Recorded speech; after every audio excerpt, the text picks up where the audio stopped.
Hello दोस्तों, welcome back to my YouTube channel. दोस्तों, आज हम लोग शुरू करने जा रहे हैं अपने वेब डेवलपमेंट में सीएसएस की जर्नी। इसमें हम लोग देखेंगे बेसिक टू एडवांस। पहले हम लोग बेसिक पढ़ेंगे, बेसिक टॉपिक जो हमारी वो पढ़ेंगे, एंड उसके बाद एडवांस टॉपिक पढ़ेंगे जो सीएसएस में होती है। और उसके बाद हम लोग 3 प्रोजेक्ट करेंगे। दोस्तों, यहाँ पर हम लोग वही चीज़ पढ़ेंगे जो कि हमारे कॉर्पोरेट एरिया में यूज़ होता है और जो हम ज़्यादा से ज़्यादा अपने प्रोजेक्ट को बनाने में यूज़ करते हैं। तो चलिए बिना देरी किए हुए हम लोग शुरू करते हैं अपनी सीएसएस की जर्नी। तो दोस्तों, ये रही हमारी कुछ टॉपिक्स जो हम लोग यहाँ पर पढ़ने वाले हैं, और इसको पढ़ने के बाद आपको सीएसएस में कोई भी डाउट नहीं होने वाला है और आप सारा के सारा प्रोजेक्ट कर लेने वाले हैं। तो सबसे पहले हम लोग बेसिक देखेंगे। बेसिक जो हमारा है उसमें इंट्रोडक्शन है, सिंटैक्स है, सेलेक्टर्स, कमेंट्स है, ये सारी चीज़ें हम लोग पढ़ेंगे। उसके बाद हम लोग देखेंगे एडवांस टॉपिक। एडवांस में हमारा rounded corner, 2D transformation, flex box, responsive and grid, ये सारी चीज़ें हम लोग देखेंगे। एंड उसके बाद हमारा जो लास्ट होता है वो होता है प्रोजेक्ट, वो करेंगे। और दोस्तों, जैसे ही मैं ये सीरीज पूरी कवर करूँगा, मे बी 2 वीडियो या 3 वीडियो में ये कवर होगा, वैसे ही आपको एचटीएमएल और सीएसएस में पूरी तरह से कमांड हो जाएगा। अगर आपने एचटीएमएल वाला सीरीज नहीं देखी है तो ऊपर आपको दिख रहा होगा, ये वाली वीडियो को ज़रूर चेकआउट करिएगा। तो चलिए स्टार्ट करते हैं और समझते हैं सबसे पहले व्हाट इज सीएसएस, यानी कि सीएसएस का इंट्रोडक्शन। तो दोस्तों, सीएसएस कैस्केडिंग स्टाइल सीट होती है जो कि हमारी क्या करती है, किसी भी वेबसाइट को ब्यूटीफाई करने के लिए यूज होती है। फॉर एग्जांपल, हम लोग क्या करते हैं कि हमारी बॉडी का स्ट्रक्चर तो तैयार हो जाता है, फिर क्या होता है कि उस पे चमड़े वगैरह आते हैं एंड कपड़े वगैरह पहनते हैं हम लोग। तो वो सब क्या करता है, हमारी बॉडी को ब्यूटीफाई करता है। अगर मान लीजिए आपको स्केलेटन एक दिखाया जाए और एक कपड़े पहने हुआ चमड़े वाला आदमी दिखाया जाए, तो आपको ऑब्वियस सी बात है स्केलेटन बहुत ही बेकार लगेगा और जो चमड़े वाला, जो कपड़े वाला आदमी है वो अच्छा लगेगा। तो सेम वही चीज़ वेबसाइट पे भी अप्लाई होती है। जब हम एचटीएमएल से करते हैं तो हमारा वो जस्ट लाइक स्केलेटन होता है, बहुत ही भद्दा, बहुत ही कुरूप होता है। बट हम सीएसएस का यूज़ करके उसे मॉडिफाई करते हैं, उसे बहुत ही ऑसम बनाते हैं। तो यही है सीएसएस का इंट्रोडक्शन, और इसी से सीएसएस को बहुत ज़्यादा यूज़ किया जाता है। आगे जाके आप लोग इसका बहुत सारे फ्रेमवर्क यूज़ करेंगे, जैसे कि Tailwind CSS with React and Bootstrap. तो वो सब बात की बातें हैं। चलिए, ये हुआ हमारा सिंपल सा इंट्रोडक्शन वाला पार्ट। अब इसका हम लोग समझने जा रहे हैं सिंटैक्स। तो सिंटैक्स में सिंपल सी दो चीज़ें होती हैं दोस्तों, जो कि मैं यहीं पे आप लोगों को समझा दे रहा हूँ। एक हमारी होती है वैल्यू और एक होती है प्रॉपर्टी। ये अभी आप लोगों को नहीं समझ में आएगा, फिर भी मैं थोड़ा सा एग्जांपल दे रहा हूँ। अगर आप प्रॉपर्टी में आए तो मान लीजिए कि कोई हमारी हेडिंग है H1। अभी ये क्या हो रहा है यहाँ पर, कोई आपको समझने की ज़्यादा ज़रूरत नहीं है। बस आपको यहाँ पर ये देखने की ज़रूरत है कि प्रॉपर्टी क्या होती है और वैल्यू क्या होता है। तो मैंने H1 लिया एंड H1, आई होप आपको पता होगा H1 का मतलब है फर्स्ट हेडिंग होती है। तो ये H1 लिया एंड कर्ली ब्रेसेस में मैंने फ़ॉन्ट साइज ले लिया 2M। अभी ये चीज़ें क्या हो रही हैं, इस पे ध्यान देने की कोई भी ज़रूरत नहीं है आप लोगों को। बस आपको यहाँ पर समझना है कि what is property and what is value. तो यहाँ पर जो ये फ़ॉन्ट साइज मैंने दिया है, इट इज़ प्रॉपर्टी, एंड जो 2em दिया है ये हुआ वैल्यू। यानी कि कोलन के पहले वाली चीज़ें जो भी आएंगी वो होंगी हमारी प्रॉपर्टी, एंड कोलन के बाद वाली वो होंगी हमारी वैल्यू। यानी कोलन से लेफ्ट साइड हमारी होगी प्रॉपर्टी, कोलन से राइट साइड हमारी होगी वैल्यू। तो ये सिंपल सा सिंटैक्स होता है, इसी तरह से काम करता है। Let's move to the next topic. ये चीज़ें मैं यहाँ से हटा देता हूँ। उसके बाद हमारा है सिलेक्टर्स। तो सिलेक्टर्स के लिए मुझे कुछ बना के कुछ समझाना पड़ेगा। तो चलिए, ऑलरेडी मैंने इंडेक्स की फाइल ली हुई है, तो यहाँ पर अपना बॉयलर प्लेट लाता हूँ एंड सिंपल सा यहाँ पर मैं क्या करूँगा, एक हेडिंग लूँगा और लिख दूँगा this is the first heading. ये हमारा होगा सिंपल सा फर्स्ट हेडिंग। और एक मैं लूँगा पैराग्राफ एंड इसको दूँगा दिस इज़ क्लास। एंड एक और लूँगा और इसको दूँगा दिस इज़ आईडी सिलेक्टर। अब सिलेक्टर आ ही गया तो नाम दे देते हैं और ये है क्लास सिलेक्टर। मोस्टली दोस्तों यही यूज़ होता है और जो मोस्ट है वो है जो सबसे ज़्यादा यूज़ होता है, जो आपको स्टार्टिंग में ही यूज़ करना पड़ेगा, वो है हमारा यूनिवर्सल सिलेक्टर।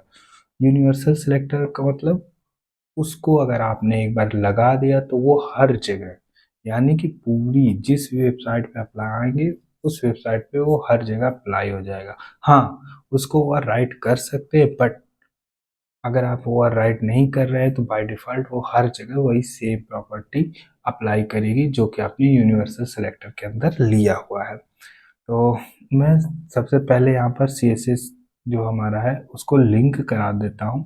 प्रोजेक्ट पे आने से पहले मैं CSS को कैसे इंक्लूड किया जाता है 3 तरीकों से, इनलाइन, एक्सटर्नल और इंटरनल, वो तीनों समझाऊंगा। बट अभी फ़िलहाल आपको कुछ नहीं जानना है, बस मैं यहाँ पर क्या कर रहा हूँ, CSS को लिंक अपना कर दे रहा हूँ और जो भी CSS होगा मैं यहाँ पर लिख कर आप लोगों को समझाऊंगा।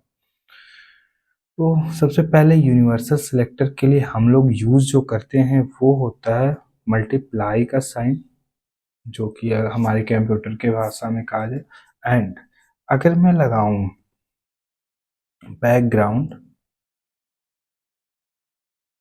कलर और रेड दे दूं तो ये क्या करेगा, पूरी वेबसाइट का बैकग्राउंड कलर रेड कर देगा। बैकग्राउंड कलर का मतलब पीछे का कलर, यानी वेबसाइट के पीछे का कलर।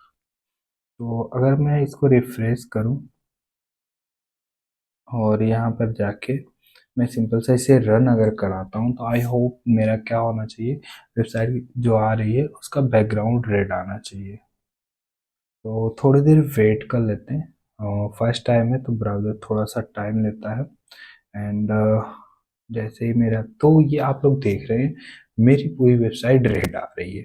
अगर आप लोगों को लग रहा है कि मैं ये सारी चीज़ें झूठ बोल रहा हूँ तो मैं कोई और कलर अप्लाई करके यहाँ पर दिखा देता हूँ। तो मैं इसे जस्ट ब्लू टाइप का करता हूँ एंड चलते हैं यहाँ पर एंड सेलेक्ट करते हैं। ये मेरा सेटअप है, तो ये थोड़ा ब्लू टाइप का हो गया एंड लेट मी रिफ्रेश।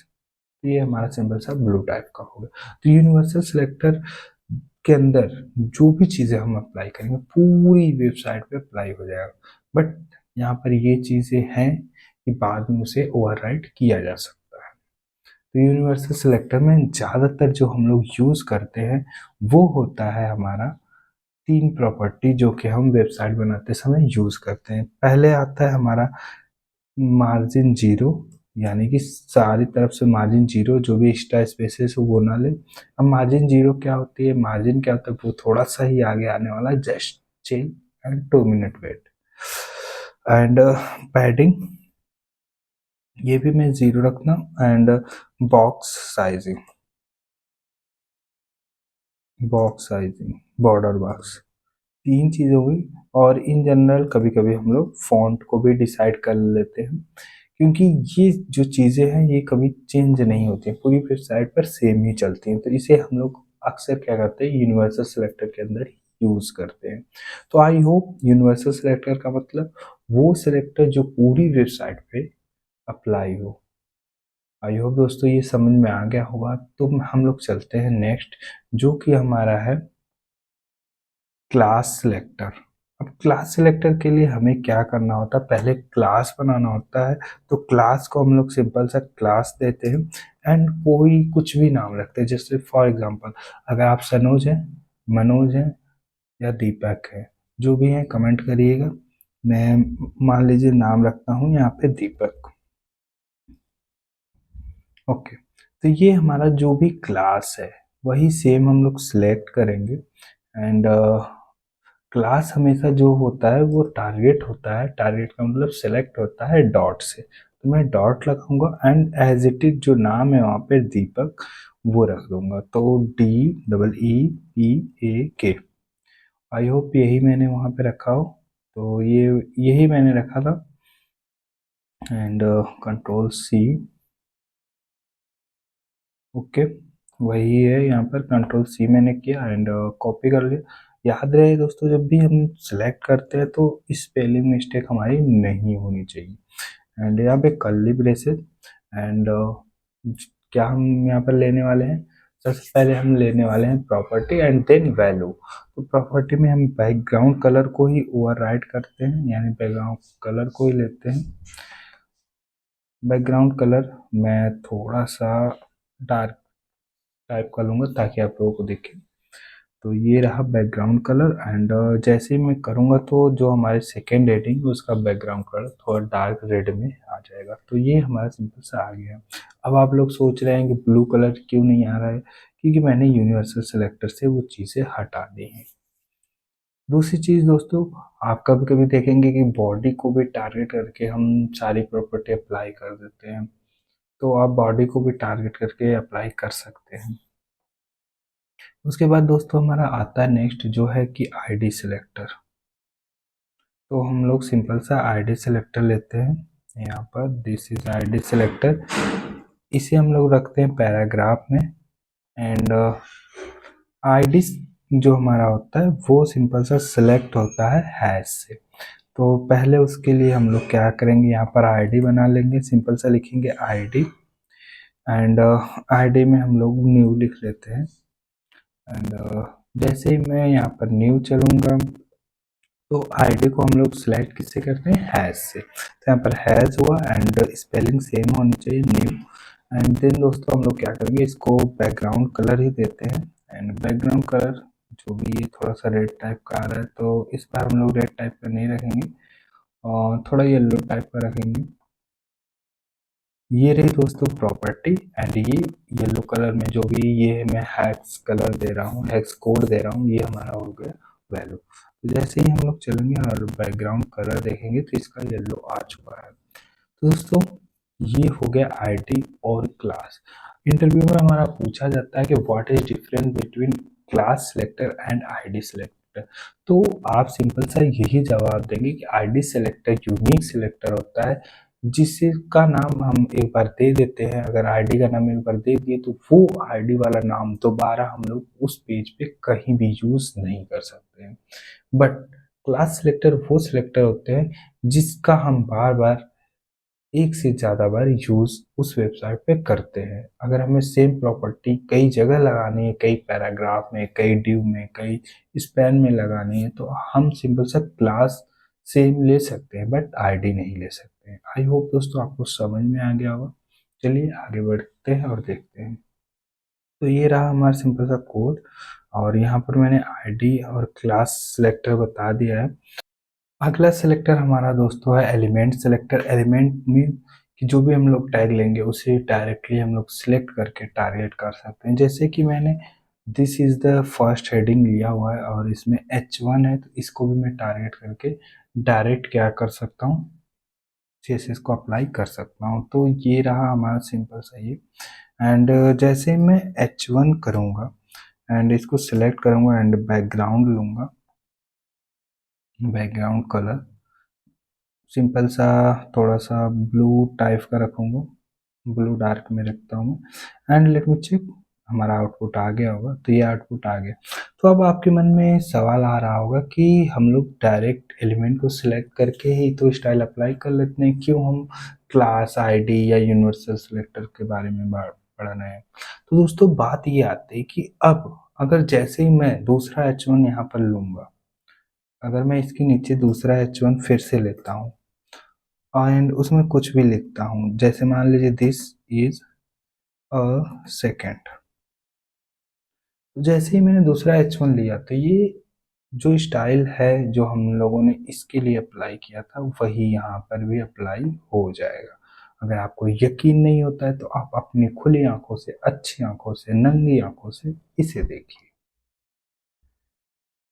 तो जैसे मैंने यहाँ पर H1 बैकग्राउंड कलर अप्लाई किया हुआ है एंड ये रहा हमारा। आप लोग देख रहे हैं कि फर्स्ट एंड सेकंड दोनों पे सेम एज इट इज, जो फर्स्ट पे अप्लाई वही सेकंड पे अप्लाई है। तो दोस्तों इसीलिए हमारा आता है class and ID selector, universal selector. और उसके बाद दोस्तों हमारा नेक्स्ट है जो है वो है ग्रुप सिलेक्टर। ग्रुप सिलेक्टर का मतलब है जहाँ पर हम एक से ज़्यादा सेम प्रॉपर्टी जहाँ पर अप्लाई करना है, यानी एक से ज़्यादा टैग पे अप्लाई करना है, एक से ज़्यादा एलिमेंट पे अप्लाई करना है, वहाँ पर हम लोग ग्रुप सिलेक्टर का यूज़ करते हैं। तो उसके लिए मुझे करना होगा, यानी कि लिखना होगा दो चार टैग। तो मैं क्या कर लेता हूँ, यहाँ पर एक नए ब्लॉक लेवल का आविष्कार करता हूँ, आई मीन जो पहले से बना हुआ है वो इंट्रोड्यूस करता हूँ। इसका नाम है div. Div just like a container होता है, जैसे हमारे घर में बाल्टी है, जैसे हमारे घर में मम्मी जिसमें आटा रखती हैं वो कंटेनर, जैसे हमारे घर में पानी की बाल्टी हो गई, पानी की टंकी हो गई, सारे हमारे क्या होते हैं, कंटेनर होते हैं जो कि कुछ ना कुछ वैल्यू कंटेन करते हैं। सेम उसी तरह डिव होता है जो एक जस्ट लाइक कंटेनर होता है जो कि कुछ ना कुछ कंटेन करता है, और ये ब्लॉक लेवल एलिमेंट होता है। इसी तरह सेम स्पैन होती है जो कि इनलाइन एलिमेंट होती है, वो भी हमारा कंटेनर होता है। तो एक ब्लॉक लेवल एलिमेंट हम लोग लेते हैं और लिखते हैं इसे this is a div. And यहाँ पर दूसरा हम लोग लेते हैं एक पैराग्राफ और लिखते हैं दिस इज पैराग्राफ। स्पेलिंग पे मत जाइएगा, आप लोगों को पता ही है मैं स्पेलिंग मिस्टेक बहुत करता हूँ। और यहाँ पर मैं लेता हूँ H3 और लिख देता हूँ दिस इज द H3। अब इन सारे को एक साथ सेलेक्ट करना है, यानी सब पे सेम अप्लाई कराना है। तो यहाँ पर काम आता है हमारा ग्रुपिंग सिलेक्टर। तो सबसे पहले हमारा वहाँ पे था डिव, तो हमने डिव को सिलेक्ट किया। और ग्रुपिंग सिलेक्टर का मतलब ये है कि जब भी हम लोग ग्रुपिंग सिलेक्टर यूज़ करेंगे वहाँ पर कॉमा देके सेपरेट कर देंगे। उसके बाद हमारा था एक पैराग्राफ एंड उसके बाद हमारा था एक, लेट मी चेक, एक H3। अब दोस्तों यहाँ पर जो भी प्रॉपर्टी अप्लाई होगी हमारे जितने उस पेज पे पैराग्राफ होंगे उस पर भी अप्लाई हो जाएगी, क्योंकि यहाँ पर मैंने सिंपल सा पैराग्राफ लिया, ना कि कोई क्लास, ना कि कोई आईडी। तो जैसे ही मैं बैकग्राउंड कलर देता हूँ, बैकग्राउंड कलर, और बैकग्राउंड कलर में इसको ब्लैक देता हूँ, तो यहाँ पर दोस्तों सिंपल सा हमारा जो ये पैराग्राफ मैंने यहाँ पर लिया हुआ था आईडी वाला, इसको देखते हैं कि वो राइट करता है कि नहीं करता है। ये चीज़ें मैं आपको आउटपुट देखने के बाद अच्छे से समझाऊंगा। तो यहाँ पर देखिए ये सारी चीज़ें क्या हो चुकी हैं हमारी, बैकग्राउंड इनका ब्लैक हो चुका है तीनों का एक साथ। अब आप लोगों के मन में आ रहा होगा कि पैराग्राफ ये भी था, तो इस पे अप्लाई क्यों नहीं हुआ, क्योंकि R D is most prefer, यानी कि आर डी को सबसे ज़्यादा वैल्यू दी जाती है, इसीलिए इस पे अप्लाई नहीं हुआ। उसके बाद आता है क्लास।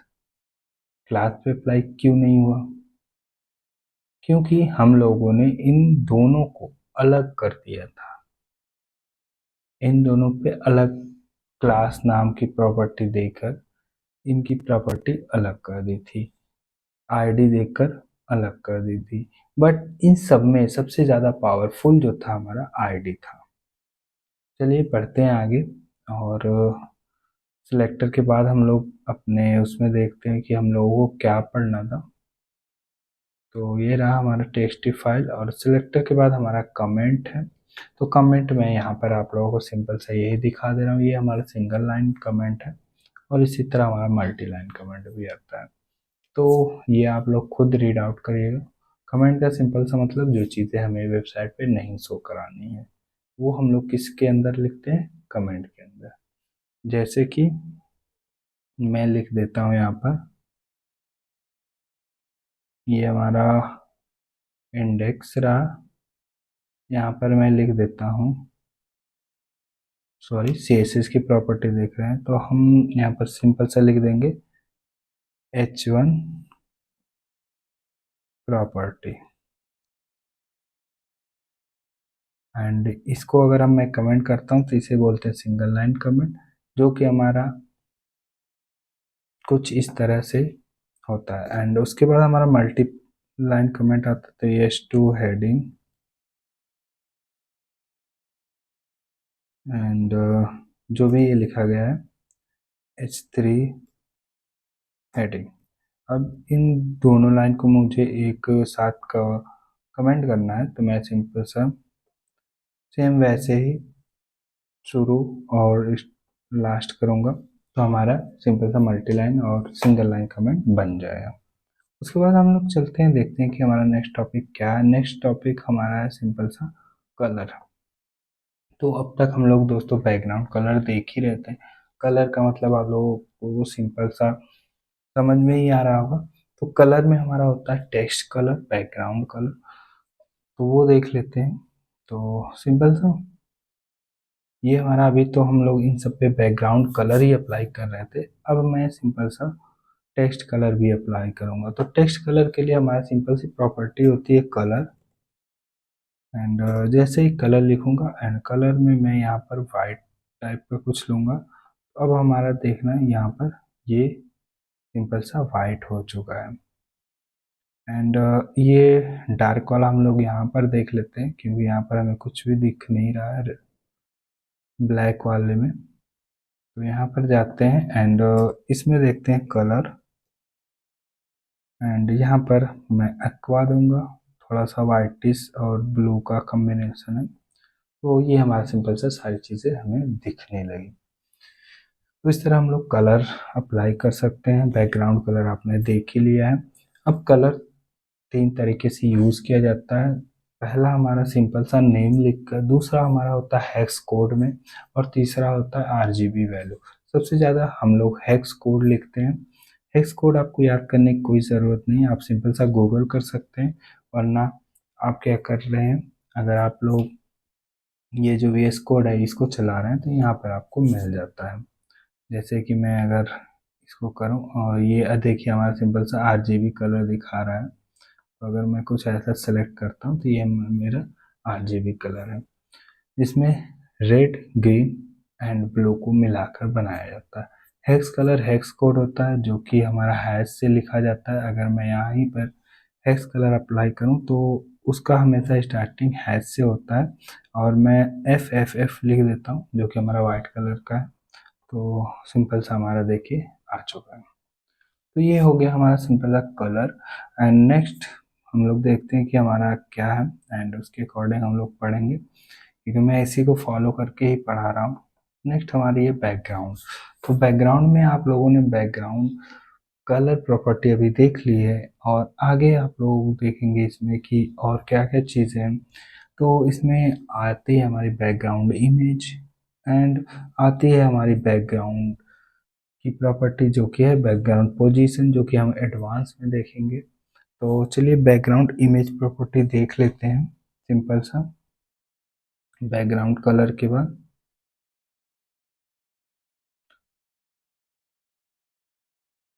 तो यहाँ पर हम लोग सिंपल सा लाते हैं एक डिव को,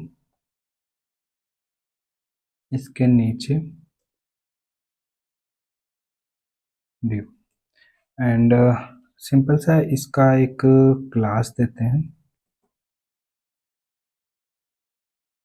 क्लास में हम लोग बैकग्राउंड रख देते हैं, बैक रख देते हैं चलिए।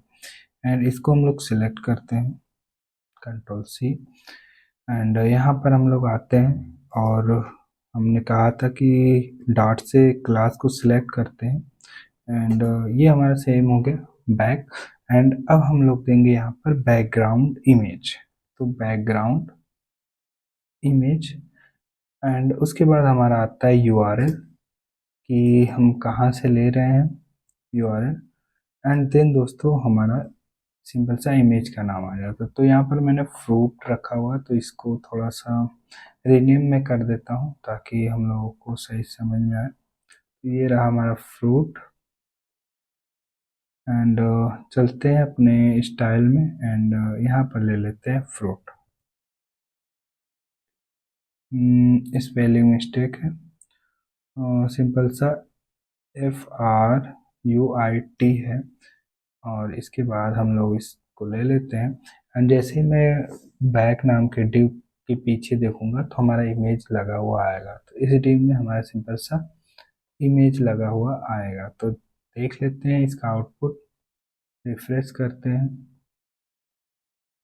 ओके, ये अभी नहीं आ रहा है। तो क्यों नहीं आ रहा है वो भी मैं बता दे रहा हूँ। क्योंकि डिव के अंदर अभी हम लोगों ने कंटेंट नहीं डाला है। तो मैं एक पैराग्राफ डाल देता हूँ एंड उसमें ले लेता हूँ हेलो।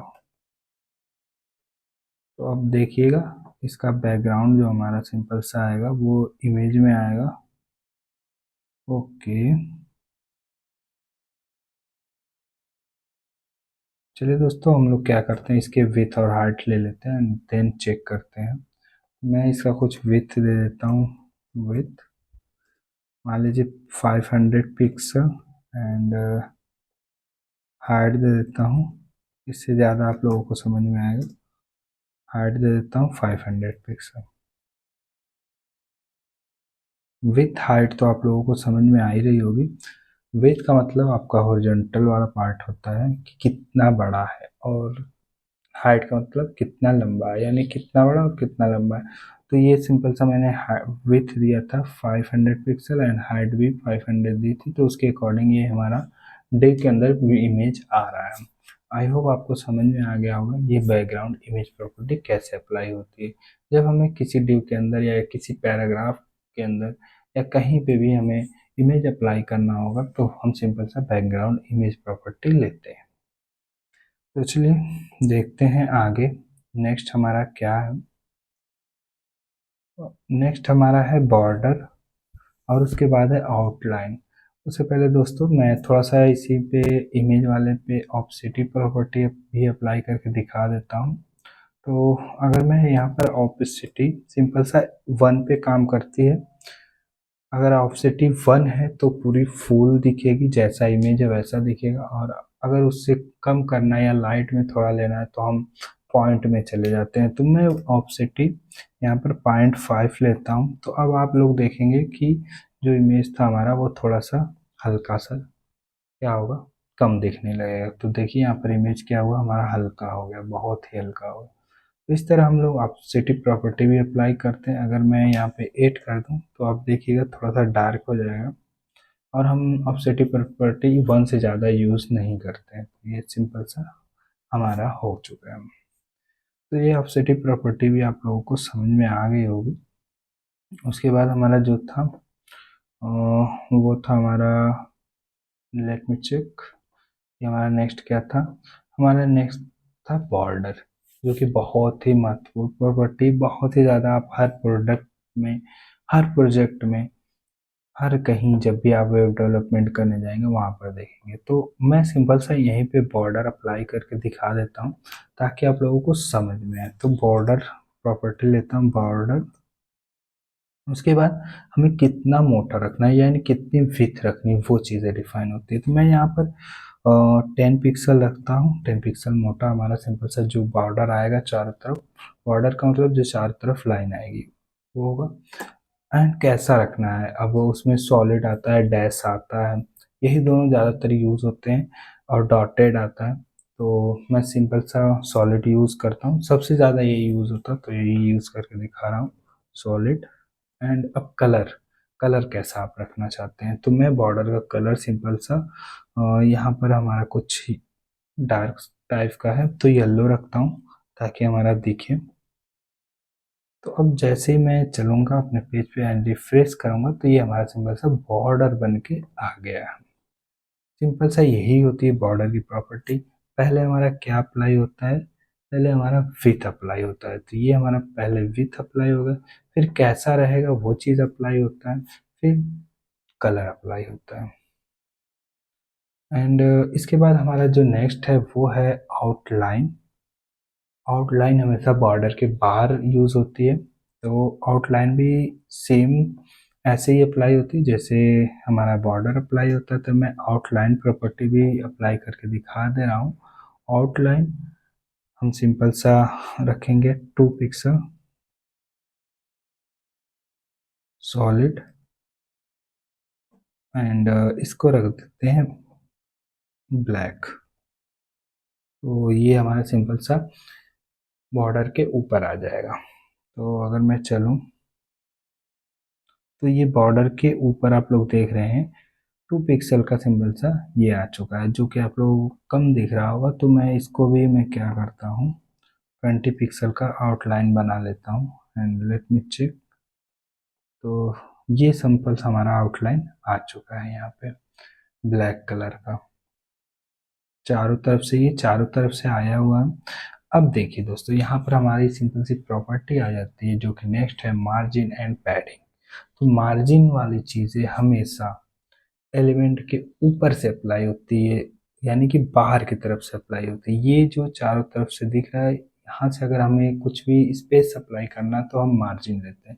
अगर हमें अंदर, यानी कि कंटेंट के अंदर अप्लाई करना है कुछ भी साइड, वहाँ पर हम लोग अप्लाई करते हैं पैडिंग। तो मुझे पहले बाहर से, यानी कि ये जो दिख रहा है यहाँ से मुझे गैप अप्लाई करनी है, तो मैं मार्जिन लूँगा। तो मैं मार्जिन यहाँ पर लेता हूँ, मार्जिन। अगर मैं मार्जिन प्रॉपर्टी सिंपल से लिखता हूँ तो चारों तरफ से अप्लाई होता है। अगर मुझे टॉप से लगाना है तो मार्जिन टॉप प्रॉपर्टी यूज होती है उसके लिए। मार्जिन लेफ्ट से लगाना है तो लेफ्ट प्रॉपर्टी, राइट से लगाना है तो राइट प्रॉपर्टी, बॉटम से लगाना है तो मार्जिन बॉटम प्रॉपर्टी अप्लाई होती है। मैं चारों तरफ से लगाना चाहता हूँ तो मैं चारों तरफ से दे दूंगा मार्जिन 5 पिक्सल। तो यहाँ पर हमारा सिंपल सा मार्जिन अप्लाई हो जाएगा 5 पिक्सल का। तो ये अभी सिंपल सा अभी दिख नहीं रहा है। मैं क्या करता हूँ, लगभग 80 पिक्सल अप्लाई करता हूँ, थोड़ा ज़्यादा। तो अब देख रहे हैं चारों तरफ से हमारा गैप सिंपल सा अप्लाई हो चुका है 80 पिक्सल का। एंड दोस्तों, अगर हमें इसके अंदर गैप अप्लाई करना है तो हम इमेज और बॉर्डर के बीच में अगर गैप अप्लाई करना है तो हम लोग सिंपल सा यूज़ करेंगे, जो कि प्रॉपर्टी है पैडिंग। याद रहे दोस्तों, जब भी किसी कंटेंट के अंदर, यानी कि जो हमारा टैग होता है, जो हमारा कंटेंट होता है उसके अंदर अगर अप्लाई करनी है तो हम लोग पैडिंग का अप्लाई करते हैं, और अगर हमें उसके बाहर अप्लाई करनी है स्पेस के लिए तो हम लोग मार्जिन का अप्लाई करते हैं। तो यहाँ पर हम लोग अगर इमेज के लिए अप्लाई करने जा रहे हैं, अंदर अप्लाई करने जा रहे हैं, तो वहाँ पर हम लोग पैडिंग लेंगे। पैडिंग में 20 पिक्सल लेता हूँ ताकि हमें दिखे कुछ। And let me refresh. तो ये हमारा सिंपल सा 20 पिक्सल का पैडिंग अप्लाई हो चुका है, बट यहाँ पर अभी नहीं दिख रहा है। तो उसके लिए मैं क्या करूँगा, सिंपल सा इसके अंदर एक पैराग्राफ लाऊंगा एंड वहाँ पर आप लोगों को शो कराऊंगा। तो सिंपल सा चलते हैं बैक के अंदर, मैं एक पैराग्राफ लाता हूँ and this is paragraph, let me show. तो देखिए दोस्तों, ये चारों तरफ से इसने क्या कर लिया है, 20 पिक्सल का गैप ले लिया है। अगर मैं क्या करूँगा, इसको हटा दूंगा। अभी देखिए पैडिंग अगर मैं हटा देता हूँ तो ये गैप क्या हो जाएगा, सिंपल सा हट जाएगा जो वहाँ पे आ रहा है। अगर मैं यहाँ पर, तो देखिए ये एकदम चिपक गया, एकदम बॉर्डर से चिपक गया है। तो मैंने जैसे बताया था कि अगर बाहर अप्लाई करना है तो मार्जिन अप्लाई करते हैं, अंदर अप्लाई करना है, कंटेंट के अंदर अप्लाई करना है तो वहाँ पर पैडिंग अप्लाई करते हैं। तो यहाँ पर मैं स्पेस अप्लाई करने के लिए सिंपल सा पैडिंग प्रॉपर्टी का यूज़ करता हूँ एंड चारों तरफ से लेना है 20 पिक्सल। Late me check. तो देखिए अब चारों तरफ से 20 पिक्सल का पैडिंग ले चुका है यहाँ पर। अब दोस्तों, यहाँ पर नेक्स्ट प्रॉपर्टी जो है वो देख लेता हूँ।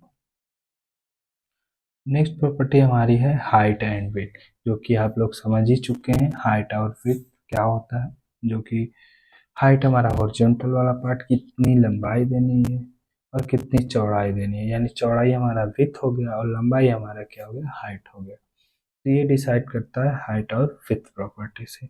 और यही सारी property, border property, outline property, margin, padding, width और हाइट, यही मिलाकर बनाती हैं बॉर्डर प्रॉपर्टी।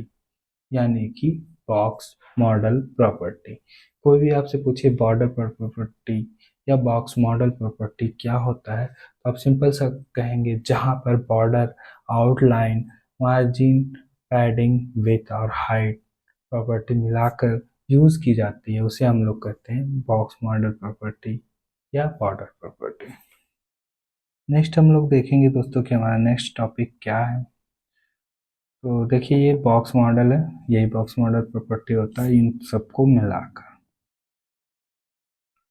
एंड नेक्स्ट हमारा है text align. Text align generally हम लोग दोस्तों सेंटर यूज करते हैं, तो मैं इसीलिए पहले से ही हाईलाइट करके रखा हूँ एंड यहीं पर मैं अप्लाई करके दिखा देता हूँ सिंपल सा। जो भी हमारा टेक्स्ट आएगा वो सेंटर आएगा, तो text align centre. And left वगैरह यूज होता है बट हम लोग ज़्यादातर सेंटर यूज करते हैं। तो देखिए हमारा पैराग्राफ कहाँ चला गया, सेंटर में चला गया। तो text align generally centre use होता है। और भी टेक्स्ट की प्रॉपर्टी है, टेक्स्ट डेकोरेशन यानी टेक्स्ट की जो सजावट है वो अंडरलाइन है, तो वहाँ पर हम लोग नन कर लेंगे। जहाँ अक्सर हम लोग एंकर टैग में देखते हैं यानी लिंक टैग में देखते हैं, नीचे एक पैराग्राफ टाइप का आता है, तो वहाँ पर टेक्स्ट डेकोरेशन नन कर लेंगे। वो सब बहुत ही कम यूज होता है, तो इसलिए मैं उसको नहीं बता रहा हूँ। मैं अगर टेक्स्ट की प्रॉपर्टी दिखाने जाऊँ तो ये सारी चीज़ें हैं जो कि कहीं ना कहीं यूज़ होती हैं बट बहुत ही कम होती हैं। सबसे ज़्यादा टेक्स्ट अलाइन यूज़ होता है और कभी कभी आपको टेक्स्ट डेकोरेशन उसमें भी नन प्रॉपर्टी मिल जाती है। तो अगर मैं टेक्स्ट डेकोरेशन वाली प्रॉपर्टी आप लोगों को दिखाऊं, तो सिंपल से मैं एंकर टैग लेता हूं और यहाँ पर मैं लिखता हूँ this is a link property. ये लिया मैंने और चलते हैं अपने इस पे एंड यहाँ पर देखेंगे कि हमारे नीचे क्या आ चुका है, सिंपल सा एक लाइन की तरह आ चुका है। मैं क्या करता हूँ यहाँ पर सिंपल सा बैकग्राउंड का जो इमेज है उसको थोड़ी देर के लिए क्या करता हूँ हटा देता हूँ, कमेंट कर देता हूँ। तो सिंगल लाइन कमेंट है, तो सिंगल लाइन कमेंट कैसे होता है आप लोग देख लीजिए। एंड जैसे रिफ्रेश करता हूँ थोड़ा अब हमारा ओके, हमारा इमेज हट गया बट यहाँ पर बाय डिफ़ॉल्ट बैकग्राउंड कलर उठा लिया है इसने। और background colour let me check कि इसने कहाँ से उठाया है। ड्यू ड्यू ड्यू ड्यू बैक बैक बैक। ओके, हम लोग बैकग्राउंड कलर ही इसे दे देते हैं दूसरा। अगर मैं चेक करने जाऊँगा तो बहुत ही टाइम लगेगा, तो मैं बैकग्राउंड कलर ही दे देता हूँ। बैकग्राउंड कलर एफ यानी वाइट। अब देखिए हमारे लिंक टैग के नीचे क्या हमारा लाइन बनी हुई आ रही है। अगर उसे हमें हटाना है तो हम लोग वहाँ पर text decoration none property use करेंगे। तो मैं क्या करूँगा, एंकर टैग को यहाँ पर सेलेक्ट करूँगा। चलते हैं और एंकर टैग को यहाँ पर करते हैं सेलेक्ट एंड टेक्स्ट डेकोरेशन हम लोग यहाँ पर ले लेते हैं नन। यहाँ पर डैश, डॉटेड, डबल ये सारी चीज़ें होती हैं वो नीचे आ जाएंगी, बट हमें कुछ नहीं चाहिए तो हम लोग सिंपल सा नन लेंगे। एंड लेट मी चेक कि हमारा आउटपुट आया है कि नहीं। तो सिंपल सा देखिए वो अंडरलाइन हट चुकी है। आप डैश और ये सारी चीज़ें यूज़ कर सकते हैं लेकिन नहीं यूज़ होता है। आप हमेशा टेक्स्ट डेकोरेशन नन ही यूज़ करेंगे क्योंकि ये नए बार बनाने में बहुत ही काम आता है। तो चलिए आगे बढ़ते हैं और देखते हैं कि आगे हमारा क्या है। आगे हमारा देखते हैं तो यहाँ पर हमारा आगे है जो कि लिस्ट है, उसके बाद हमारा टेबल है एंड उसके बाद हमारा है डिस्प्ले प्रॉपर्टी, जिसमें कि inline and block property use हम लोग बहुत ही ज़्यादा करते हैं। तो चलिए लिस्ट वाली प्रॉपर्टी को सबसे पहले देखते हैं एंड उसके बाद हम लोग देखते हैं टेबल। तो मैंने जब लिस्ट पढ़ाई थी HTML में, वहाँ पर मैंने बताया था कि वहाँ पर स्क्वायर प्रॉपर्टी होती है, सर्कल होता है और हम लोग 1 2 और रोमन अंक भी यूज़ करते हैं। तो वो सारी चीज़ें हम लोग देखेंगे यहाँ पर। तो सिंपल सा मैं क्या करता हूँ, एक लिस्ट लाता हूँ एंड वहीं पर हम लोग सारी चीज़ें देख लेंगे। तो ये रहा हमारा कोड और हम लोग लिस्ट बनाने के लिए सिंपल सा क्या करते थे, ओएल यानी अनऑर्डर लिस्ट का यूज़ करते थे, और ऑर्डर लिस्ट के लिए यूएल का यूज़ करते थे। पहले अनऑर्डर लिस्ट देख लेते हैं।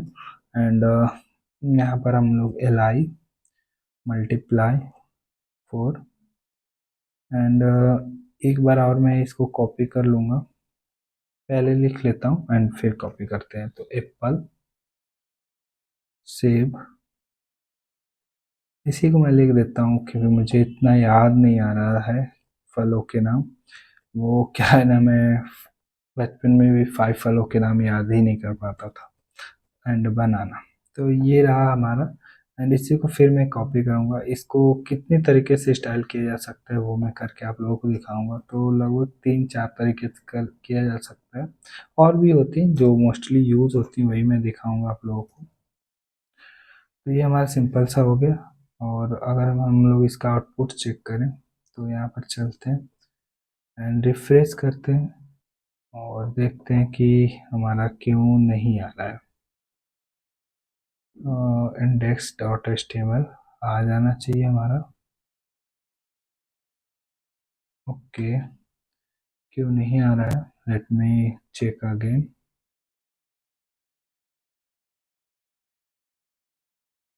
ओके, फिलहाल हमारा लिस्ट इसी में ले ले रहा है। तो हम लोग क्या करते हैं, डी वाली प्रॉपर्टी को पूरी तरह से यहाँ से हटा देते हैं, क्योंकि हम लोग ये सारी चीज़ें डिव के अंदर ही यूज़ कर रहे हैं। तो इसको हम लोग डिव के बाहर निकालते हैं। लेट मी सेलेक्ट, ये हम लोग उसी कंटेनर के अंदर यूज़ कर रहे थे तो हमें दिख नहीं रहा था। अब मैं चलता हूँ बाहर एंड अब बाहर इसको समेटते हैं। तो ये समेटने के बाद अब देखिएगा हमारा सिंपल सा नीचे आ गया होगा। तो यहाँ पर हमारी लिस्टिंग सारी दिख रही है, बट यहाँ पर स्टाइलिंग अभी नहीं दिख रही। तो वो स्टाइलिंग हम लोग करके देखेंगे। उससे पहले मैं क्या करता हूँ, ये बैक वाली जो प्रॉपर्टी है इसी पूरे को मैं कर देता हूँ कमेंट। तो ये मल्टी लाइन कमेंट हमारा सिंपल सा हो गया है। ये सिंगल लाइन कमेंट यहाँ से हटा देता हूँ। लेट मी चेक, ये हमारा सिंपल सा आ गया। अब हम लोग इसको क्या करेंगे, स्टाइल करेंगे। तो चलते हैं स्टाइल वाले पार्ट में एंड एक एक करके हम लोग क्लास दे देते हैं, ताकि हम चारों को अलग अलग स्टाइल से करेंगे। तो सबसे पहले मैं इसको क्लास दे देता हूँ ए। अब ये कोई स्पेसिफिक नहीं, बस समझने के लिए मैंने रखा है। एंड इसको क्लास दे देता हूँ सिंपल सा बी।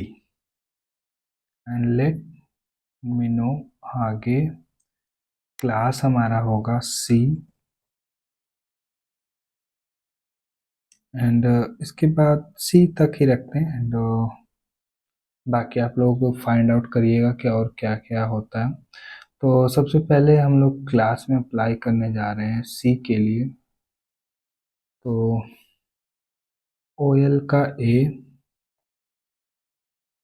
यानी कि ऑर्डर लिस्ट का जो हमारा ए है उसको हम लोग देखेंगे लिस्ट स्टाइल में। कंट्रोल सी करते हैं एंड यहाँ पे चलते हैं कंट्रोल वी। एंड हम लोग सिंपल सा देखे थे डॉट से सिलेक्ट करते हैं क्लास को।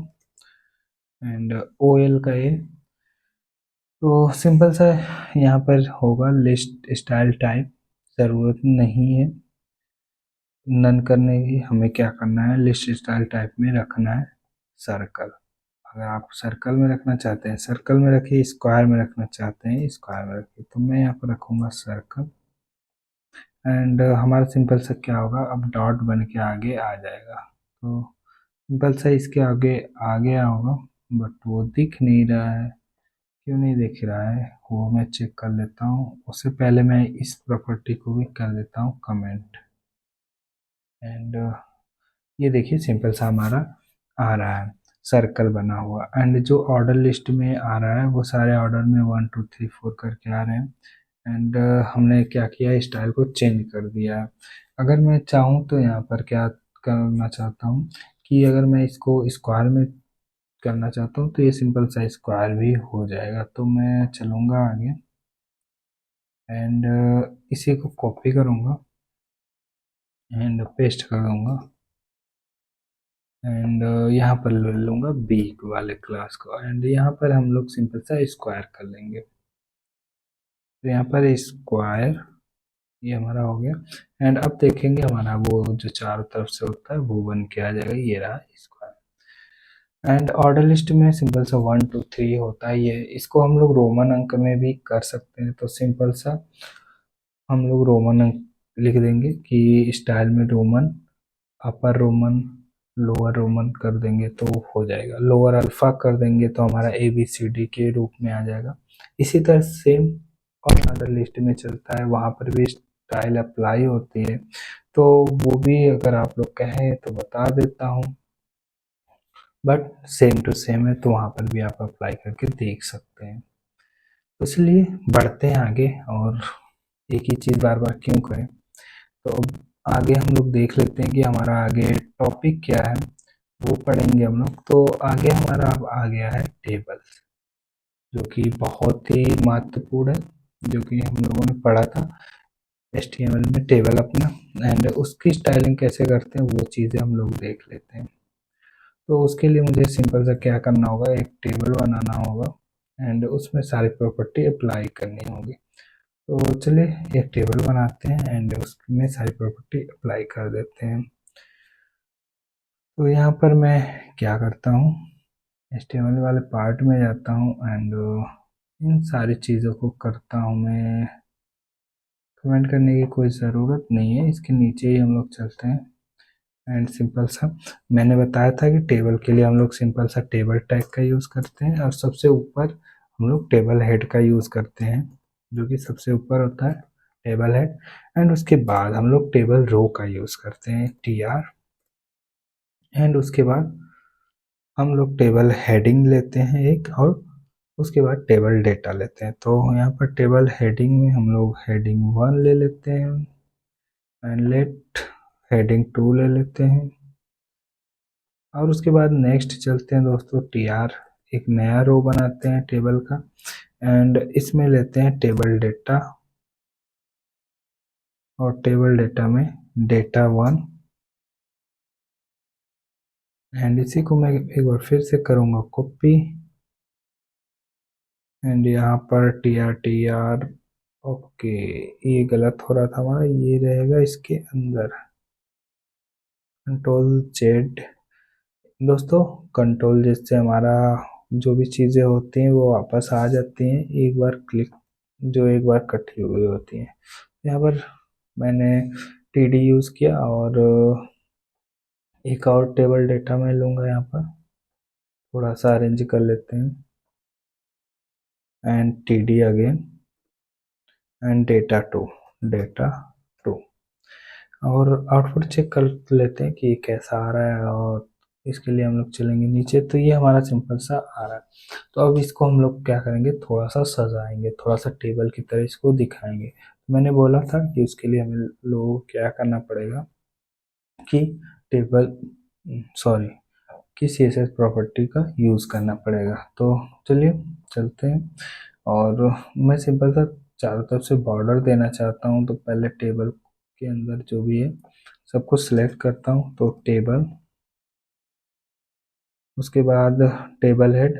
यहाँ पर दोस्तों देखिए ग्रुप सेलेक्टर का यूज़ हो रहा है, टेबल हेड का यूज़ हो, and TH table heading, and TD। सबको हमें क्या देना है, ये आप अलग अलग लिख कर भी अप्लाई कर सकते हैं, बट हमें सबको सेम देना है, बॉर्डर देना है, तो हम सिंपल सा बॉर्डर प्रॉपर्टी यूज़ कर लेंगे। लेट मी चेक कि हमारा कुछ इस तरह ऑसम टेबल की तरह बन के आ जाएगा। अगर मैं चाहूँ इसको बहुत ही लंबा क्या कर सकता हूँ, बना सकता हूँ। तो मैं कुछ और कंटेंट लेता हूँ ताकि आप लोगों को देखें। तो अगर मैं टेबल की हेडिंग को 6 तक ले जाता हूँ, अगर मान लीजिए आपका टेबल बहुत ही ज़्यादा है तो कैसा दिखेगा वो मैं दिखा रहा हूँ। 3 4 एंड लेट मी 5 एंड ये 6। सेम ऐसे ही डेटा को भी हम लोग कॉपी कर लेंगे। यहाँ पे Ctrl+C करोगे तो कॉपी हो जाएगा आपके डेस्कटॉप में या लैपटॉप में, जहाँ पे भी आप कर रहे हो। एंड 3 और यहाँ पर होगा 4, यहाँ पे होगा 5 एंड यहाँ पे होगा 6। तो जैसे ही आप लोग जाएंगे एंड सिंपल सा यहाँ पर देखेंगे तो 6 हेडिंग हमारी यहाँ पर आ चुकी है। अब यहाँ पर भी आप टेक्स्ट सेंटर वगैरह अप्लाई करके इसे सेंटर में ला सकते हैं। मार्जिन पैडिंग देखिए, इसके बीच में स्पेस वगैरह जो भी विथ हाइट सारी प्रॉपर्टीज सारी चीज़ें यहाँ पर अप्लाई होती हैं। तो वो सब करके कमेंट करिएगा कि आपने कर लिया या नहीं कर लिया। कोई डाउट आएगा तो वो भी कमेंट करिएगा। तो यहाँ पर थोड़ा सा मैं बैकग्राउंड कलर अप्लाई करके दिखा देता हूँ। तो इसी के अंदर बैकग्राउंड कलर अप्लाई कर लेते हैं, बैकग्राउंड कलर, और इसमें दे देते हैं थोड़ा सा येलो टाइप का एंड पैडिंग भी दे देते हैं सबके बीच में 5 पिक्सल का। Let me check. तो ये सिंपल सा हमारा कुछ ऑसम सा टेबल बन के आ चुका है। आप चाहे तो एक एक हेडिंग को एक एक डेटा को भी टारगेट करके बना सकते हैं। एंड अगर मैं टेक्स्ट सेंटर कर दूं तो सारी चीज़ें सेंटर में हमारी चली जाएंगी। टेक्स्ट डेकोरेशन का हमें नहीं यूज़ करना है, डेकोरेशन का कहाँ यूज़ करना है वो मैंने पहले बताया है। तो आप लोग सिंपल सा कमेंट करिएगा कि डेकोरेशन का यूज़ हम लोग कहाँ करते हैं, टेक्स्ट डेकोरेशन का। तो टेक्स्ट सेंटर हो गया हमारा यहाँ पर। ये क्या करेगा, सारे टेक्स्ट को सेंटर में कर देगा। तो इस तरह करके आप लोग ऑसम कॉलेज का, स्टूडेंट का, सबका आप लोग टेबल बना सकते हैं। टेबल के बाद हम लोग देखते हैं कि हमारी नेक्स्ट प्रॉपर्टी क्या है। तो उसके बाद हमारी नेक्स्ट प्रॉपर्टी है डिस्प्ले इनलाइन एंड ब्लॉक। ये दो प्रॉपर्टी है, इसको हम लोग देखेंगे। सिंपल सा ये क्या करता है, ब्लॉक लेवल एलिमेंट को इनलाइन बना देता है और इनलाइन एलिमेंट को ब्लॉक बना देता है। जब हम लोग क्या करते हैं, ब्लॉक एलिमेंट में इनलाइन अप्लाई करते हैं तो वो इनलाइन हो जाता है, और इनलाइन एलिमेंट में जब हम लोग ब्लॉक अप्लाई करते हैं डिस्प्ले तो वो ब्लॉक हो जाता है। वही चीज़ें हम लोग कर के देखेंगे यहाँ पर। तो सिंपल सा ये मैंने लिया है, एक डिव है यहाँ पर जो कि हमारा ब्लॉक लेवल एलिमेंट है, और एक हमारा सिंपल सा क्या है, स्पैन है जो कि इनलाइन एलिमेंट है। तो अब मुझे क्या करना है, टू में पहले कलर दे के मैं दिखाऊंगा कि ये सिंपल सा एक ब्लॉक लेवल एलिमेंट है, कैसे हम इसको इनलाइन एलिमेंट बनाएंगे। तो सिंपल सा मैं चलूंगा एंड टू को यहाँ पे टारगेट करूंगा। तो यहाँ पे .2 एंड बैकग्राउंड कलर हम लोग इसका ले लेते हैं, एंड उसके बाद हमारा है .3। सिंपल से यहाँ पर अगर आप लोगों ने HTML में नहीं सही से समझा था तो यहाँ पर समझ में आ जाएगा। एंड एक ही कलर नहीं रहेगा, यहाँ पर दो अलग अलग कलर लेते हैं, थोड़ा डार्क टाइप का लेता हूँ। एंड आउटपुट हम लोग चेक करते हैं। तो जो हमारा ब्लॉक लेवल एलिमेंट है, ये सिंपल सा हमारा ब्लॉक लेवल एलिमेंट पूरी जगह ले रहा है, आप लोग स्क्रीन पे देख रहे हैं। और जो स्पैन है इनलाइन एलिमेंट है वो उतना ही जगह ले रहा है जितना उसका कंटेंट है। तो यहाँ पर मैं पैडिंग दे दूंगा थोड़ा सा, देखिए। और जो कि मैंने आपको बताया था कि अगर हमें ऊपर से अप्लाई करना है गैप तो उसके लिए हम लोग मार्जिन यूज करते हैं। तो पहले पैडिंग दे देता हूँ 10 पिक्सल का, एंड मार्जिन यहाँ पर दे दूंगा 5 पिक्सल का, मार्जिन 5 पिक्सल का। तो अब देख लेते हैं हमारा, और यहाँ पर हम लोग देख लेते हैं टेक्स्ट का कलर। तो मैं सिंपल सा कलर प्रॉपर्टी अप्लाई कर दूंगा, और कलर को मैं रखता हूँ सिंपल सा FFF यानी कि वाइट। लेट मी चेक कि व्हाट इज आउटपुट। तो ये हमारा सिंपल सा मार्जिन वगैरह पैडिंग वगैरह अप्लाई हो गया, और ये भी हमारा देखिए अप्लाई हो गया। यहाँ पर भी हम लोग थोड़ा सा पैडिंग अप्लाई कर देते हैं सेम 10 पिक्सल का, ताकि दिखे 10 पिक्सल। ओके, तो ये सिंपल सा हमारा हो गया, और यहाँ पर भी मैं मार्जिन अप्लाई कर देता हूँ 5 पिक्सल का। और दोस्तों, हमारी एक प्रॉपर्टी होती है टेक्स्ट की, प्रॉपर्टी होती है font size property and font style. तो मैं यहाँ पर सिंपल सा फ़ॉन्ट स्टाइल ही लेता हूँ, जो कि सिंपल सा पहले फ़ॉन्ट साइज हम लोग ले लेते हैं। और फ़ॉन्ट साइज में मैं रखता हूँ फ़ॉन्ट की साइज, यानी जो भी हमारा लिखा उसकी साइज हमें बढ़ाना है। तो मैं यहाँ पे इन लाइन वाले को बढ़ा देता हूँ, 30 पिक्सल कर देता हूँ ताकि थोड़ा वो बड़ा सा दिखे। तो आप लोग देखेंगे इनलाइन वाला हमारा बड़ा सा दिखेगा। This is inline. और यहाँ पे मार्जिन अप्लाई नहीं हुई है, लेट मी चेक कर लूँगा अभी क्यों नहीं हुई है, वो देख लेंगे बाद में। बट यहाँ पर सिंपल सा इनलाइन ब्लॉक दोनों को समझना है। तो ये ब्लॉक लेवल एलिमेंट को अब जा रहा हूँ इनलाइन एलिमेंट बनाने। तो जो हमारा टू था वो हमारा था ब्लॉक लेवल एलिमेंट, तो इसको मैं डिस्प्ले क्या कर दूंगा, इनलाइन कर दूंगा। तो जैसे ही मैं डिस्प्ले इनलाइन करूंगा ये ब्लॉक लेवल से क्या हो जाएगा दोस्तों, देखिए सिंपल सा इनलाइन एलिमेंट हो गया। और ये जो हमारा है इनलाइन है, अगर इसमें मैं ब्लॉक लेवल एलिमेंट कर दूँ तो इसके आगे कोई भी मैं कुछ भी दूंगा वो नहीं आएगा। तो पहले मैं एक और स्पैन को लाता हूँ और यहाँ पर लिखता हूँ सिंपल सा control C and same class तो हम एक से ज़्यादा यूज़ कर सकते हैं, तो यहाँ पर मैं सेम लेता हूँ, दिस इज इनलाइन, ये भी इनलाइन ही है। तो आप देखेंगे एक के आगे एक आ गया। बट जैसे ही मैं ये सेकंड वाले पे, यानी जो हमारा इनलाइन है सेकंड डे है ये वाला, इस पे मैं क्या कर रहा हूँ, ब्लॉक लेवल एलिमेंट इसको बना दे रहा हूँ। तो ये हमारे दोनों एलिमेंट जो दोनों में सेम क्लास अप्लाई है, तो दोनों एलिमेंट को ये क्या करेगा, ब्लॉक लेवल एलिमेंट बना देगा। जैसे ही मैं डिस्प्ले ब्लॉक दूंगा तो ये ब्लॉक लेवल एलिमेंट हो जाएगा। तो डिस्प्ले ब्लॉक ये मैंने दिया, सिंपल सा देखिए दोनों क्या हमारे हो गए, ब्लॉक लेवल एलिमेंट बन गए। तो इस तरह हम लोग इनलाइन से ब्लॉक एंड ब्लॉक से इनलाइन एलिमेंट बना सकते हैं। इसका भी यूज़ आप लोग नैप बार वगैरह में खूब करेंगे। आई होप दोस्तों इनलाइन और ब्लॉक में कोई भी अब कंफ्यूजन नहीं हो गया है, नहीं हो रहा होगा, हो गया नहीं है सॉरी। और अगर नहीं हो रहा है तो आप लोग कमेंट कर दीजिएगा। उसके बाद हमारा आता है next position property, this is the most important property, तो उसे भी देखते हैं। तो सिंपल सा मैं क्या करता हूँ, इन सबको करता हूँ कमेंट, मल्टी लेवल कमेंट का अप्लाई करूँगा यहाँ पर। तो ये हमारा हो गया है कमेंट। काफ़ी कुछ चीज़ें हमने पढ़ ली है, इसके लिए दोस्तों लाइक शेयर तो बनता ही है। अगर आप लोगों को समझ में आ रहा है और अगर आप यहाँ तक देख रहे हैं तो सिंपल सा हम लोग अप्लाई करने जा रहे हैं, जो कि हमारा नेक्स्ट है वो है डिस्प्ले प्रॉपर्टी। उसके लिए मैं दो डिव बनाता हूँ, तो डॉट रिलेटिव बनाता हूँ एक, एंड ओके कुछ गलती हो गई है, डॉट रिलेटिव ये रहा सिंपल सा। तो एक हमारा डिव बन गया रिलेटिव नाम से, एंड एक मैं बनाता हूँ एब्सोल्यूट। ये प्रॉपर्टी भी हमारी है सिंपल सा, वो भी हम लोग समझेंगे। Absolute absolute okay.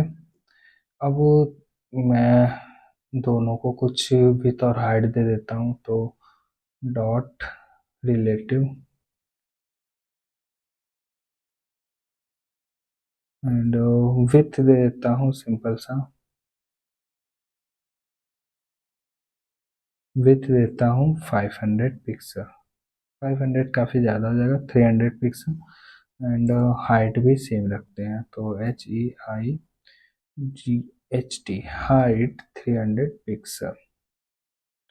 और सेम इसी को मैं कॉपी करूँगा, एंड नेक्स्ट हमारा जो है एब्सोल्यूट वाला पार्ट है उसे रख लेंगे absolute. Let me check what is the right spelling, ये है, क्योंकि सिलेक्ट करते समय हमें राइट स्पेलिंग ही रखना है। तो ये हमारा राइट स्पेलिंग रहा दोस्तों। तो सिंपल सा ये एब्सोल्यूट हो गया। अब इन दोनों में बैकग्राउंड कलर अप्लाई कर देता हूँ, बैकग्राउंड कलर ये ब्लू हो गया, एंड बैकग्राउंड कलर यहाँ पर रेड कर देते हैं, बैकग्राउंड कलर यहाँ पर ब्राउन ही रहेगा। अब हम लोग चेक करेंगे तो स्क्रीन पे हमारा दो डिव बन के आ रहा होगा।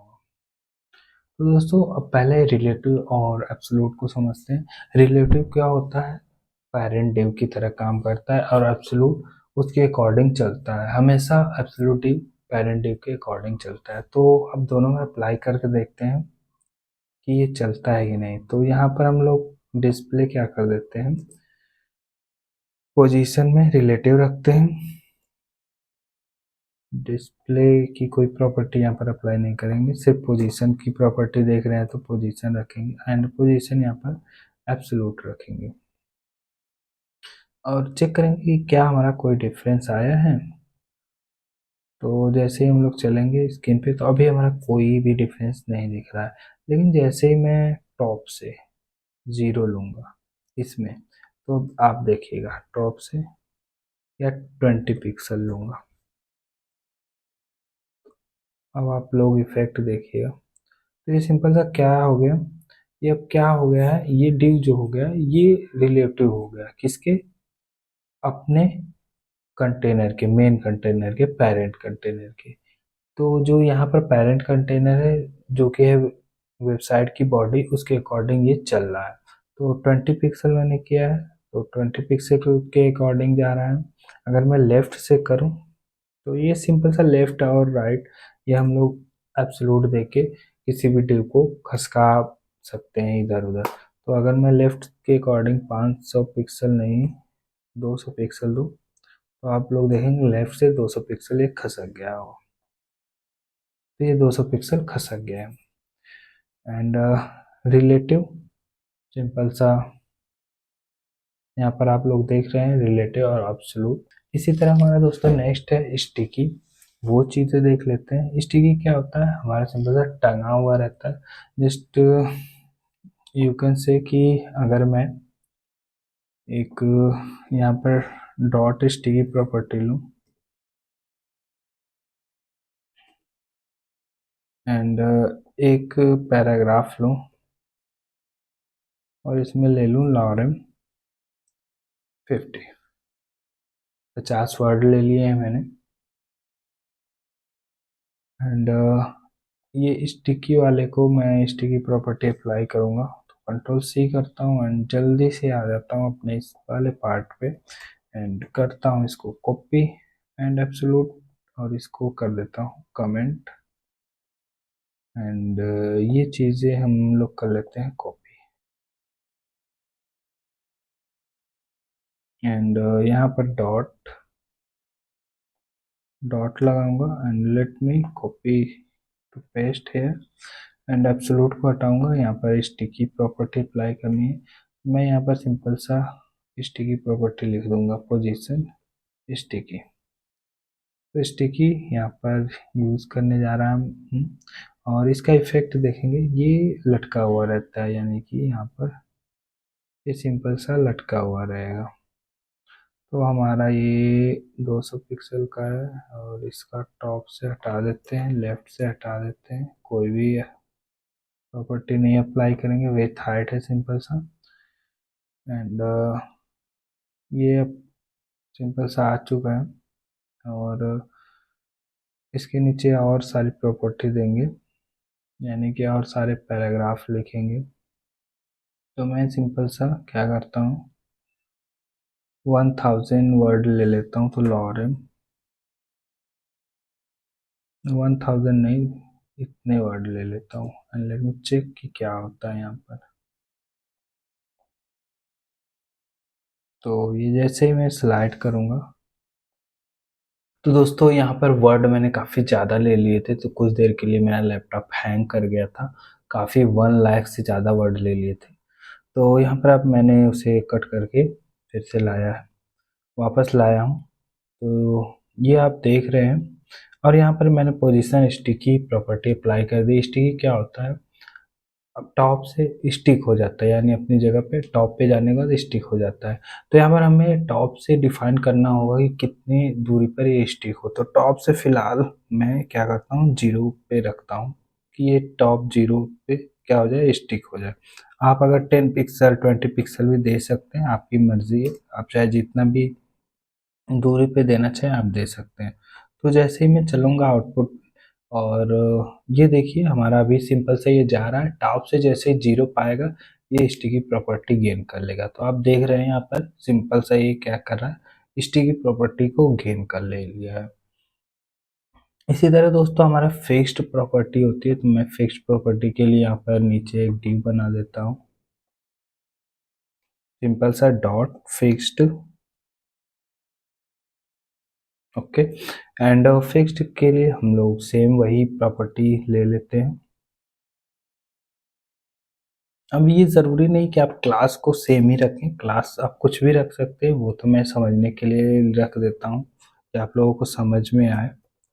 ये फिक्स्ड हो गया एंड पोजीशन भी हम लोग फिक्स्ड कर देते हैं। ये क्या करता है, अपनी जगह को फिक्स्ड कर लेता है। और 300 पिक्सल एंड इसको रखते हैं 500 पिक्सल, ताकि आप लोग समझ में आए। एंड हाइट वही रहने देते हैं एंड कलर को थोड़ा सा करते हैं इसका डिफरेंस, थोड़ा वाइट इस कलर लेते हैं। लेट में चेक की क्या प्रॉपर्टी यहाँ पर अप्लाई हुई। तो ये रहा हमारा सिंपल सा। ये क्या कर रहा ले रहा है टॉप से, टॉप जीरो मैंने यहाँ पर अप्लाई किया हो, तो ये टॉप जीरो पे अपनी क्या कर रहा है, जगह को फिक्स कर ले रहा है। अभी मैं यहाँ पे 10 पिक्सल देता हूँ and let me check again. Okay, तो इसको टॉप से ही फिक्स किया हूँ मैंने, तो टॉप से ही ये आ रहा है फिलहाल के लिए। ये हमारा फिक्स प्रॉपर्टी है, जब भी हम लोग फिक्स करते हैं तो ये सिंपल सा जाके फिक्स हो जाता है, अपनी एक जगह ले लेता है। और जगह में ये भी डिसाइड करना पड़ता है कि कहाँ पे इसे रखना है, टॉप में, लेफ्ट में, राइट में, या कहाँ पे करना है। तो ये सिंपल सा हो जाता है हमारा पोजीशन प्रॉपर्टी। तो मुझे लगता है दोस्तों आप लोगों को position relative and position absolute में डाउट रह गया, तो उसे मैं सॉल्व कर देता हूँ एक नए तरीके से। आई होप इसको करने के बाद आप लोगों को समझ में आ जाएगा। तो मैं पहले लेता हूँ डॉट पोजीशन, पोजीशन नाम का क्लास लेता हूँ, या तो चलिए मैं रिलेटिव ही ले लेता हूँ। आप कुछ भी नाम रख सकते हैं, वो आपकी इच्छा है। एंड इस डिव के अंदर मैं क्या करता हूँ, एक एब्सोल्यूट बनाता हूँ। यही आप लोग ज़्यादा यूज़ करेंगे, तो इसीलिए मैं इस तरह करके दिखा रहा हूँ। इसी तरह आप लोग प्रोजेक्ट में यूज़ करेंगे। एंड यहाँ पर हमारा रिलेटिव क्या है, पेरेंट एलिमेंट है, उसके अकॉर्डिंग हमारा सिंपल सा एब्सोल्यूट वाला वर्क करेगा। एब्सोल्यूट हमेशा पेरेंट एलिमेंट के अकॉर्डिंग चलता है, तो यहाँ पर ये एब्सोल्यूट हो गया। एंड इन दोनों का मैं क्या करता हूँ, सिंपल सा यहाँ से, सिंपल सा जब तक मैं कॉपी करूँगा तब तक लिख ही लूँगा। तो डॉट रिलेटिव ये किया। एंड मैंने क्या किया, पोजीशन रिलेटिव रखा इसका, क्योंकि ये पेरेंट डिव है। एंड इसकी विड्थ जो थी वो मैंने दे दी है 400 पिक्सल, यानी 400 पिक्सल। और हाइट भी लगभग उतनी ही रखी है, HIGST, हाइट भी वही रखूँगा 400 पिक्सल। एंड उसके बाद हम लोग चलेंगे रिलेटिव के बाद एब्सोल्यूट को टारगेट करेंगे। एब्सोल्यूट हमेशा याद रहे दोस्तों किसके अकॉर्डिंग चलता है, अपने पेरेंट के। तो यहाँ पर पेरेंट हमारा कौन है, रिलेटिव है, तो रिलेटिव के अकॉर्डिंग ये क्या करेगा, चलेगा। तो इसको मैं कॉपी पेस्ट करता हूँ and same position absolute, with जो है मैं थोड़ा सा कम रखता हूँ ताकि आप लोगों को दिखे। तो विथ इसकी रख देते हैं 200 पिक्सल। एंड यहाँ पर हाइट रख देते हैं HIGST, हाइट हम लोग 100 पिक्सल। एंड इसको रखते हैं बैकग्राउंड कलर, एंड सिंपल सा ब्लैक रखते हैं, और इसका रखते हैं वाइट, रखते हैं बैकग्राउंड कलर, या बैकग्राउंड कलर ये रहेगा हमारा सिंपल सा। एंड लेट मी चेक कि ये कैसा आ रहा है। तो हम लोग एकदम सिंपल सा एकदम नीचे चलेंगे।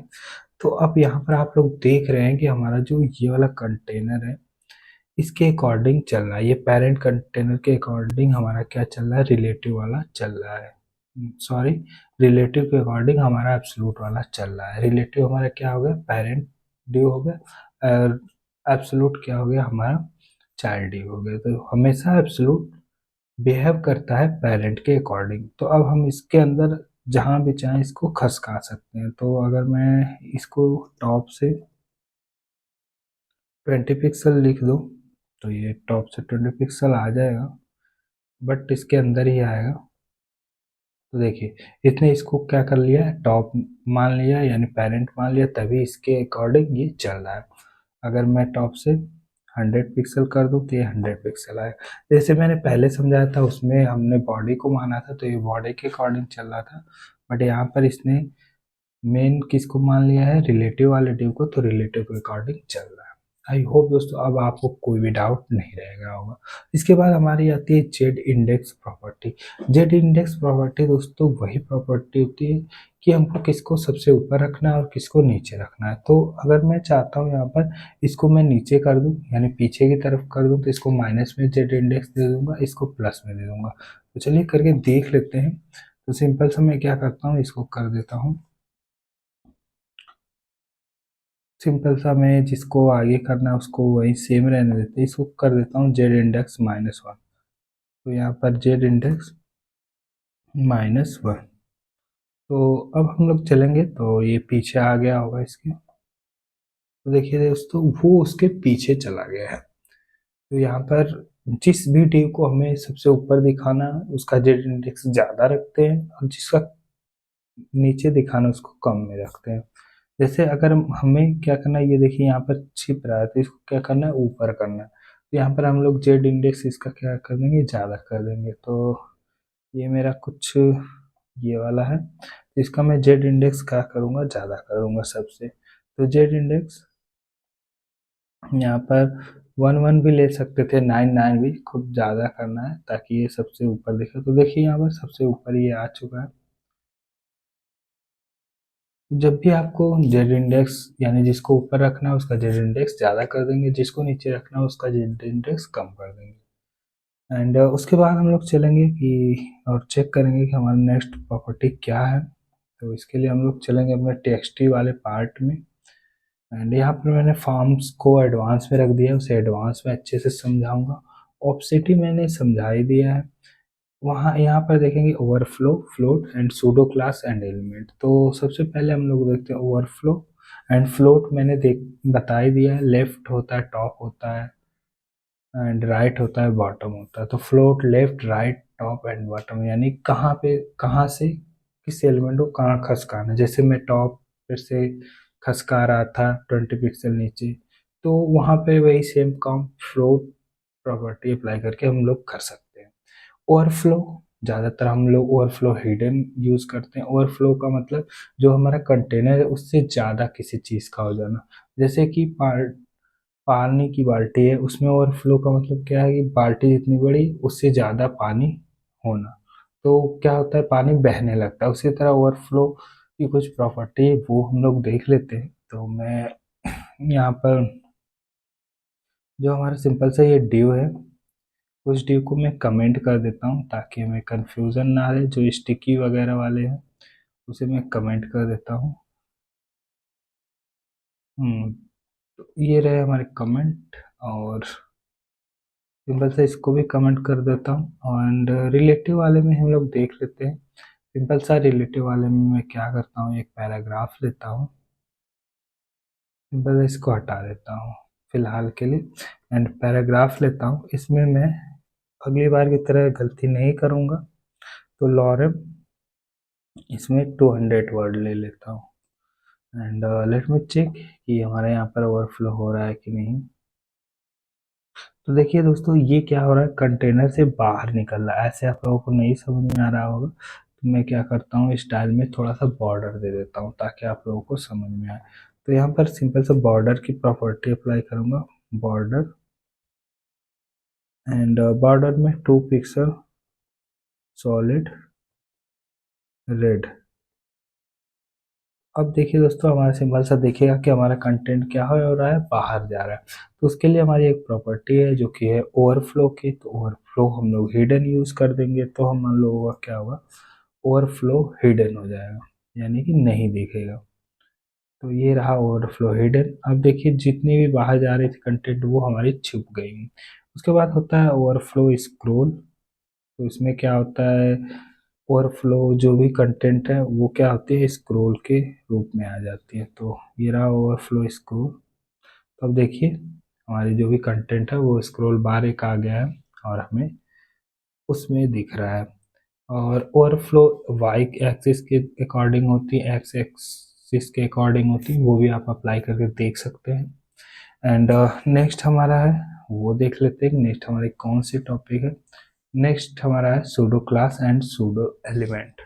सूडो क्लास क्या होता है दोस्तों, सूडो क्लास में हमारा सिंपल सा हॉवर आता है, एक्टिव आता है, ये सारी प्रॉपर्टी हमारी क्या होती हैं, क्लास में आती है। और एलिमेंट में हमारा सिंपल सा दोस्तों बिफोर आफ्टर प्रॉपर्टी आती है, तो वो सारी चीज़ें हम लोग देख लेते हैं। तो चलिए चलते हैं, और मैं अपने लिस्ट को चेकआउट कर रहा हूँ थोड़ा सा।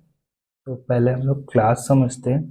क्लास के लिए हम लोग हावर इफेक्ट समझेंगे। तो यहीं पे मैं दे रहा हूँ सिंपल सा सूडो एलिमेंट। तो सिंपल सा मैं रिलेटिव को ही क्या करूँगा, कॉपी कर लूँगा, एंड इस पे सबसे पहले मैं क्लास अप्लाई करूँगा। तो सूडो क्लास अप्लाई करता हूँ, एंड सिंपल सा हावर इफेक्ट अप्लाई करूँगा। तो सेम इसी को कॉपी करते हैं, एंड हमेशा सूडो क्लास एक कॉलन का यूज़ करता है। क्लास में एक कॉलन यूज़ होता है, और एलिमेंट में सूडो एलिमेंट में दो कॉलन यूज़ होता है। तो ये सारे क्या है, एलिमेंट है।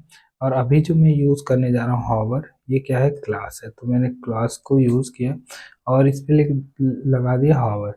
अब हावर क्या है, बाद वाला, जो कि माउस को हावर करने के बाद इफेक्ट अप्लाई होता है, वो हावर प्रॉपर्टी होता है। तो बैकग्राउंड हावर पे कैसा हो जाए, ऐसा हो जाए। तो ये कुछ दिखेगा नहीं, इसलिए मैं थोड़ा ब्लू टाइप का कर रहा हूँ।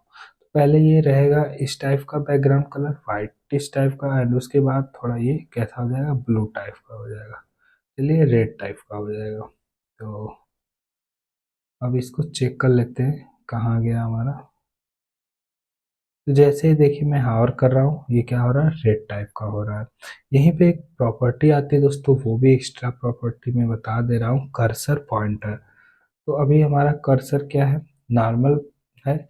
जैसे ही हम लोग उस पर ले जाएंगे तो वो पॉइंट करेगा। जैसे ये यहाँ पर देखिए पॉइंट कर रहा है, तो ये कर्सर पॉइंटर प्रॉपर्टी यहाँ पर अप्लाई हुई है। देखिए पहले ये एरो था, जैसे ही हम लोग इस पे ले जा रहे हैं, ये पॉइंटर बना दे रहे हैं, यानी एक हाथ की तरह ऐसे कुछ बना दे रहा है। तो लेट मी चेक कि ये बन रहा है कि नहीं। तो देखिए पहले ये कर्सर की कैसा है, एरो की तरह, जैसे हम लोग इस पे ले जाएंगे ये पॉइंटर की तरह बनाएंगे। तो ये भी प्रॉपर्टी हम लोग यूज़ कर सकते हैं, cursor pointer property. And simple सा क्लास एक कॉलन यूज़ करता है। इसी तरह हम लोग क्या करते हैं, दो कॉलन लगा के क्या करते हैं, एलिमेंट प्रॉपर्टी को अप्लाई करते हैं। तो सूडो एलिमेंट प्रॉपर्टी हम लोग नेक्स्ट देख लेते हैं। सूडो एलिमेंट में हमारा सिंपल सा सिलेक्टर होता है, फर्स्ट लाइन सेकंड लाइन भी हम लोग सेलेक्ट कर सकते हैं। तो यहाँ पर हम लोग first paragraph and second paragraph ऐसे करके अप्लाई कर सकते हैं, या बिफोर का जहाँ पर अप्लाई करना होगा, जैसे पहले कंटेनर कुछ और था बाद में कुछ और बनाना है, तो वहाँ पर भी हम लोग सूडो एलिमेंट का यूज़ करते हैं। तो मैं क्या करता हूँ, कुछ एग्जांपल दे देता हूँ। सिंपल सा एक पैराग्राफ लेता हूँ और उसके फर्स्ट लेटर को यहाँ पर, चलिए यही पैराग्राफ है मेरा, जो ये वाला पैराग्राफ है बड़ा सा, या बाकी पैराग्राफ को मैं क्या करता हूँ, रिमूव कर देता हूँ। तो इसको मैं रिमूव कर देता हूँ फिलहाल के लिए, ताकि आप लोगों को समझ में आए। एंड देन ये वाला भी रिमूव ही कर देता हूँ। देखिए ये बहुत ही लंबा हो गया था। अभी फ़िलहाल ये तो काफ़ी कम मैंने बाद में किया, इससे पहले ये 1 लाख से एबव का हो गया था, जिसके कारण मेरा कंप्यूटर थोड़ी देर के लिए हैंग कर गया।